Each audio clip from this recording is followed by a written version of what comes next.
Eu acho que toda essa repercussão está muito ligada ao corporativismo da mídia, né? É muito natural que a grande imprensa ela sempre atue no sentido de proteger os seus, até aí nenhuma novidade. Cabe ao público sempre ter o discernimento de isolar esse viés como tantos outros. Eu queria só dar um passo para trás e falar desse assunto sob uma outra perspectiva, até para não obrigar o ouvinte a ter aquele mesmo discurso que ele já ouviu pela enésima vez em todos os veículos de comunicação. Para mim, o pano de fundo da discussão diz respeito à credibilidade da grande mídia.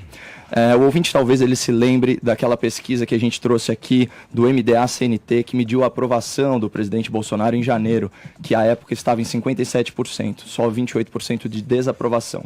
Nessa mesma pesquisa, né, foram destacadas as 4 instituições menos confiáveis perante a opinião pública. Entre elas estava a imprensa, com apenas 3,7% de aprovação.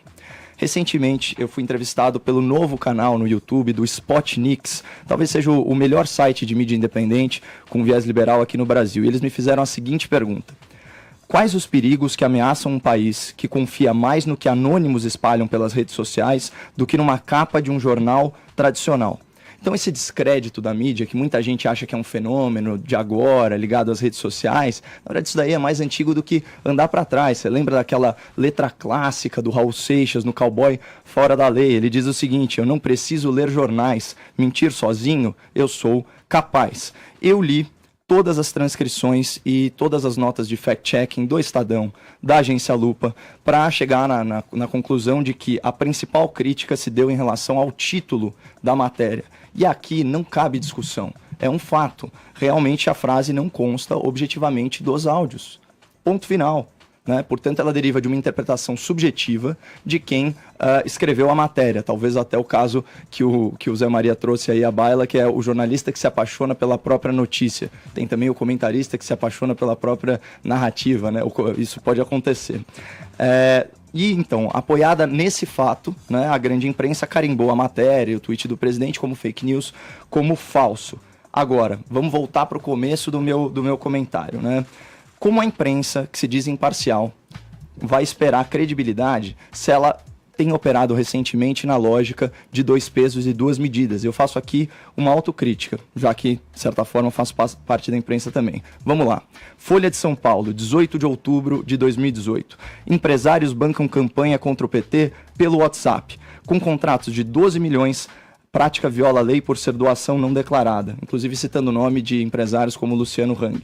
Ora, esse processo foi arquivado por falta de provas, porque esses contratos sequer foram exibidos. Enquanto isso, a jornalista responsável, a Patrícia Campos Mello, ela foi celebrada, inclusive, pelo New York Times. Outro exemplo, o Globo, 17 de maio de 2018, Lauro Jardim assina isso. Dono da JBS grava Temer dando aval para a compra de silêncio de Cunha.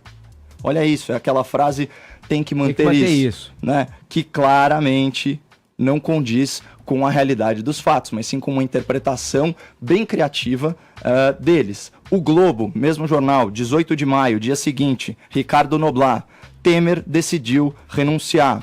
Bom, o equívoco aqui foi tamanho que essa página, inclusive, está fora do ar. Qual que é o problema dessas duas, vamos dizer, abre aspas, fake news propagadas em grandes veículos de comunicação?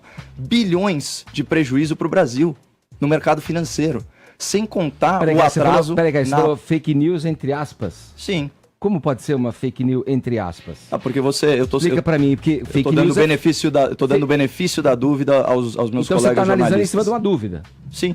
Em cima de uma dúvida. Isso tem nome, o nome é barriga. Barrigada. Barriga tem um nome no jornalismo. Vamos chamar de barrigada. Vamos lá. Existe errata também. É um erro pelos quais as pessoas depois respondem. Já vou ler errata respondem. do Ricardo Noblat. Caio, posso só aproveitar e te colocar uma pergunta? Eu já estou no finalzinho, se você puder esperar terminar o raciocínio. Só um minutinho, vamos lá, vamos para a gente dinamizar a conversa. Vai, Era só para você só já emendar. E o Terça Livre? Qual é a sua análise sobre o comportamento do Terça Livre? Já que você é alguém que curte mídia independente, você acha que esses sites prestam um bom serviço? Porque você mesmo já citou alguns outros sites de mídias independentes aqui. Eu queria que você falasse exatamente o que você acha do comportamento do Terça Livre nesse imbróglio todo. Não, como eu imaginava, a sua pergunta quebra o raciocínio. Então, vou terminá-lo e aí eu endereço o seu questionamento. falando aqui sobre essas duas notas do Globo que foram barrigadas na opinião de alguns, fake news na opinião de outros, são bilhões de prejuízo para o Brasil. E olha só, a única retratação que eu vi a esse respeito no grande jornalismo, por repercutir a matéria, foi justamente da nossa colega querida Vera Magalhães. Né? E, inclusive, quando ela fez isso, o professor Joseval Peixoto, doutor Joseval Peixoto, ícone da Jovem Pan, usou uma citação do meu avô para defendê-la, que é o quê? Falar o seguinte: o jornalista fala sob o império da urgência. O Ricardo Noblat, por sua vez, falou o seguinte: é dura a vida do jornalista, a política é como uma nuvem, os leitores não entendem. A permanência de Temer é temporária, aguarda a fita. Ou seja, insistiu na própria narrativa, se provou equivocada. Então, para mim, assim, o ponto é, enquanto a imprensa não oferecer ao público o mesmo padrão de qualidade e isenção que ela exige das lideranças políticas, Todos vão poder fazer igual. Ela ficará sujeita... Não, ela vai ficar sujeita a ataques. Igual não, pior, cara. Não, ela vai ficar sujeita a ataques. E isso é péssimo. Por quê? Porque ela depende de credibilidade para fiscalizar o governo. E a gente precisa que a mídia fiscalize o governo com liberdade e crítica, como está bem colocado aí na nota da OAB, né? Mas é exatamente o que falta, a mídia independente. Vamos pro assunto.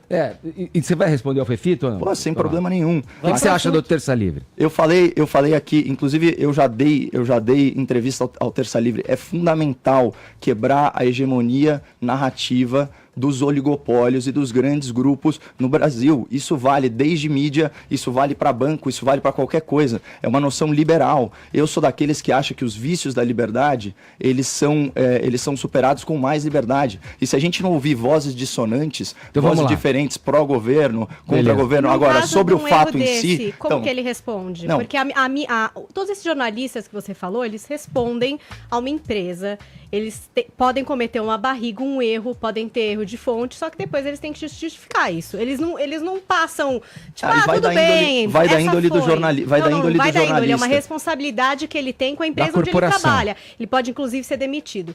Quando você tem a mídia independente que espalha uma notícia dessa, que é catapultada pelo presidente, que também precisa de credibilidade, acredito eu, não sei. E aí, o que você acha? Qual é a responsabilidade eu já cravei em aqui, cima não disso? tem discussão. O fato não houve. Eu sei, mas qual é a responsabilidade? Você tá falando de um isso descrédito da imprensa? Vai da índole do próprio jornalista, Paulinha. Não vai da índole. Eles podem se retratar, essa é uma opção, ou eles podem não se retratar, como foi feito no caso da Folha de São Paulo e do Globo. Então, você sabe qual é a impressão que eu tenho? Agora, não dá pra gente colocar na mesma balança um negócio que dá um prejuízo de bilhões de reais pro Brasil com um inofensivo site? Não é apoiado pelo presidente. Uma outra situação, o que eu acho é que assim, a gente tá, de novo, numa lógica de dois pesos e duas medidas. Eu sou a favor que a verdade apareça sempre. Sempre. A imprensa pode errar. O jornalista pode... nesse caso, mas eu acabei de falar que o fato é falso. O jornalista pode errar. O jornalista pode dar uma barriga. Sim. Ele vai lá se retratar. Se você transformar e comparar isso e muitas vezes a um modus operandi, a um método para conduzir uma coisa que vem com o endosso do presidente da República. E que acontece repetidas vezes. Que coloca a imprensa onde ele gosta de colocar esse Edgar, caso da coisa Constância. mais comum. Só deixa eu terminar meu raciocínio. Que ele coloca esse caso da jornalista Constância Rezende, da maneira como ele conduziu o caso, dessa forma, dizendo que para as pessoas se informarem, elas têm que ir em sites como Terça Livre, em sites como República de Curitiba, em sites como Conexão Política. Rapidamente, Vini falou aqui já, Fernanda Salles de Andrade, responsável pelo texto que foi publicado contra a jornalista Constância Rezende no site Terça Livre. É funcionária, comissionada do gabinete do deputado do PSL por Minas Gerais, Bruno Engler. Elisângela Machado dos Santos de Freitas, jornalista, administra o site República de Curitiba, trabalha para Flávio Bolsonaro como assessora. Ela disputou a eleição, vejam vocês, para a Câmara dos Deputados no Rio de Janeiro, pelo Distrito Federal, com o nome de Elisa Robinson. Vejam vocês, o método divulgou a contratação do seu perfil, inclusive, no Facebook, que ela estava trabalhando para a Câmara, para o Flávio Bolsonaro. Repassou recursos de verba de campanha para o marido dela. A reportagem está na Folha de São Paulo. E para fechar aqui, ó, Davi Albuquerque. Quem é Davi Albuquerque? Editor-chefe do site Conexão Política. Concomitantemente, esse sujeito trabalha como assessor parlamentar, recebendo dinheiro público, o assessor parlamentar de um deputado pelo PSL do Rio de Janeiro, chamado Alexandre Knoploch. Vejam vocês, o presidente está dizendo para a gente se informar em sites noticiosos que tem a sigla do partido do qual ele faz parte. A imprensa em si tem o ofício e pode errar. Podemos acusar a barriga, defeitos, como você erros, colocou, Lauro Jardim, a Folha, o Estado, a pode da barriga pode ter defeito, mas ele responde por isso. Quando você tem uma imprensa endossada pelo presidente, sem compromisso algum, e aí a gente vem na coisa na questão do viés. Não, o problema não é ter o viés, o problema é transformar isso num exército que replica e diz amém. Isso a gente viu em outras épocas e épocas bem sombrias da nossa história. Edgar, mas você viu que a verdade transpareceu nesse caso? A verdade se impõe. Se impôs, exatamente. A verdade se impõe e ela vai se impor sempre. Da mesma forma, esse negócio de políticos replicarem fake news é muito comum. Lógico que é péssimo isso para a imagem da presidência da República, mas aconteceu também com aquela falsa comunicação de crime do Fernando Haddad, falando que a suástica tinha sido feita no corpo da menina.